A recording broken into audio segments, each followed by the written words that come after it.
in Australia, women have such amazing opportunity. We can be educated, we can, make our own choices, we can control our own lives. But our sisters, women who live in India, who live in poverty, they are denied so much of that opportunity. It's time for us women to understand that with the great opportunities we have comes great responsibility. And I believe that Australian women can do remarkable things by supporting women in India, women who are living in poverty, women who are facing very challenging circumstances. We can help them, and we can help them in real, practical ways. We can help them empower their own lives, take control of their own finances, and create a future for themselves and their children. I mean, why wouldn't we do that here in Australia? We have such an amazing opportunity to help women in India. It's time to step up and do it. I have been to India. I've met with Opportunity International clients. I have seen how the microfinance programs has empowered these women's lives. They have not only invested in their small businesses, they're investing in their children. They're sending their children to school. They have hopes for their children, hopes that exceeded what they could have ever had for their own lives. And they are seen now as leaders in their community. And this community health leader program, it just takes it to another step. It's these women not only empowering their own lives and their own families, they're empowering their entire community. They are providing not just information, but real leadership, a real sense of community, and a real sense of self-direction, of ownership in a community, of their own futures. And that's what we all want, isn't it? We all want to be able to direct our own lives to the best possible outcome. And when you see that happening on the ground, in the slums of India with some of the poorest women in the world, and you can understand how important this work is and what a direct and practical impact it's having on their lives.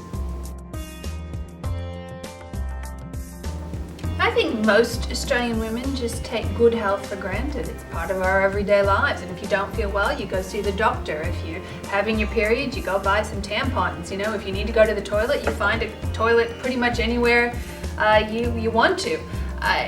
It's just part and parcel of growing up and living in this country, and we don't even understand what a massive advantage that is.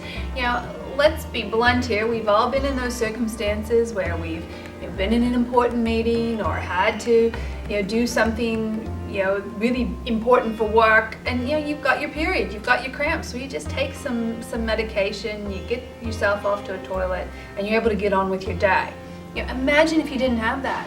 Imagine if you didn't have access to sanitary products. Imagine if you didn't have access to basic sanitation. Imagine if going to the toilet was something that was in fact risky or scary or potentially even an occasion for assault or something even worse. This is so fundamental to being human, to be able to live your life with dignity, to be able to control your own body, and to be able to have access to those things that help you live in good health. We take it for granted, and I can't imagine what it's like to not have those very basic assets. But for so many women in India, it's not imagining, it is just part of their everyday existence. And if we want women to be able to pull themselves out of poverty, if we want women to be able to send their girls to school to get educated, to send their daughters off to be educated, we need to help them with some of the most basic principles, the most basic needs of human existence. Clean, safe access to water, clean, safe access to toilets, and clean and safe access to sanitary products. It's so basic, but we can do it. I can't imagine a more practical way to empower lives than to invest in this Women4Women campaign. It's a simple concept. Women here in Australia give money to empower a woman in India to become a community health leader. She then goes out and touches the lives of hundreds of women in her community. It's a direct empowerment. It is practical help, and much of it is help around what it is to be a woman. It's about helping women understand and manage their periods, menstruation. It's about women having safe access to toilets and sanitation.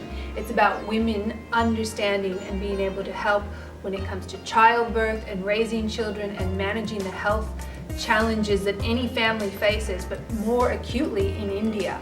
So this is a real practical way for women in Australia who feel the urge to empower women in another country, particularly poor women, to reach across the divide and make a direct investment in something that's going to give a real helping hand. I want to see the Women4Women campaign meet its goal. That goal, 800 women in Australia give $500, and that'll create 800 community health leaders in India. It's $400,000, it's a big amount, but we can do this. In fact, I think we can exceed it. I'd like to think there's 1,000 women in Australia who are willing to give $500 to support this. Helping women in this country helping women. I know we can do it.